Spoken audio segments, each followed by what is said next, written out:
કામરેજના વલથાણ ખાતે આંતરરાષ્ટ્રીય મહિલા દિન અંતર્ગત સુરત જિલ્લા પ્રાથમિક શિક્ષક સંઘ દ્વારા મહિલા ક્રિકેટ ટુર્નામેન્ટ યોજાઈ હતી। પ્રવર્તમાન સમયમાં રમતગમત જેવા ક્ષેત્રોમાં પણ મહિલાઓએ પોતાની ક્ષમતા પુરવાર કરી રહી છે। આ હકીકતને વેગ આપવા તથા મહિલા ઉત્થાન અને સન્માનના શુભ હેતુસર સુરત જિલ્લા પ્રાથમિક શિક્ષક સંઘ દ્વારા ટેનિસ ક્રિકેટ ટુર્નામેન્ટનું આયોજન કામરેજ તાલુકાના વલથાણ સ્થિત SUV international school cricket ground ખાતે કરવામાં આવ્યું। અત્રે ઉલ્લેખનીય છે કે તાજેતરમાં આકસ્મિક મૃત્યુ પામેલ ઓલપાડ તાલુકા પ્રાથમિક શિક્ષક સંઘના મહિલા ઉપપ્રમુખ સ્વજાગૃતિબેન પટેલને શ્રદ્ધાંજલિ રૂપે આજની આ ટુર્નામેન્ટ જાગૃતિ કપ 2026 નામે યોજવામાં આવી, જેમાં સુરત જિલ્લાની સરકારી પ્રાથમિક શાળાઓમાં ફરજ બજાવતી શિક્ષિકા બહેનોએ ઉત્સાહ અને ગૌરવભેર ભાગ લીધો।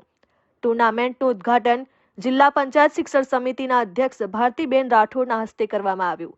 આ પ્રસંગે કામરેજ તાલુકા પંચાયત પ્રમુખ રેખાબેન પટેલ, ઉપપ્રમુખ હર્ષદભાઈ ધોડિયા, કારોબારી સમિતિ અધ્યક્ષ તેજલબેન મિસ્ત્રી, સામાજિક ન્યાય સમિતિ અધ્યક્ષ પુષ્પાબેન પરમાર, દંડક મંજુલાબેન રાઠોડ સહિતના યજમાન તેમજ શાળાના ટ્રસ્ટી ચાવડા ખાસ ઉપસ્થિત રહ્યા।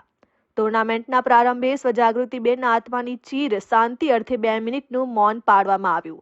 કામરેજ તાલુકા પ્રાથમિક શિક્ષક સંઘના પ્રમુખ સિરાજભાઈ મુલતાનીએ ઉપસ્થિત સૌનું શાબ્દિક સ્વાગત કર્યું।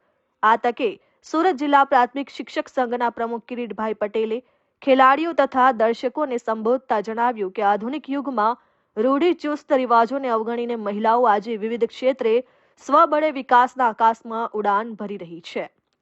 સદર ટુર્નામેન્ટમાં તમામ લીગ મેચોના અંતે પ્રથમ સેમીફાઇનલ ઓલપાડ અને 84 વચ્ચે રમાઈ, જેમાં ઓલપાડની ટીમ વિજેતા બની હતી, જ્યારે બીજી સેમીફાઇનલ માંડવી અને માંગરોળ વચ્ચે રમાઈ, જેમાં માંગરોળની ટીમ વિજેતા રહી। અંતમાં ફાઇનલ મેચ ઓલપાડ અને માંગરોળ વચ્ચે રમાઈ, જેમાં ઓલપાડની ટીમે પ્રથમ બેટિંગ કરતા નિર્ધારિત 8 ઓવરમાં 1 વિકેટ 72 રન કર્યા, જે ટાર્ગેટને ચેસ કરવા ઉતરેલી માંગરોળની ટીમ 8 ઓવરમાં 5 વિકેટ પર રન બનાવી શકી હતી। આમ ઓલપાડની ટીમનો 20 રને ભવ્ય વિજય થયો હતો।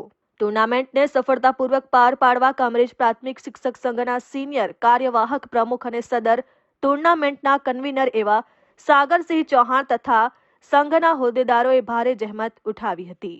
Jignesh Thakor, RN news, Kamrej.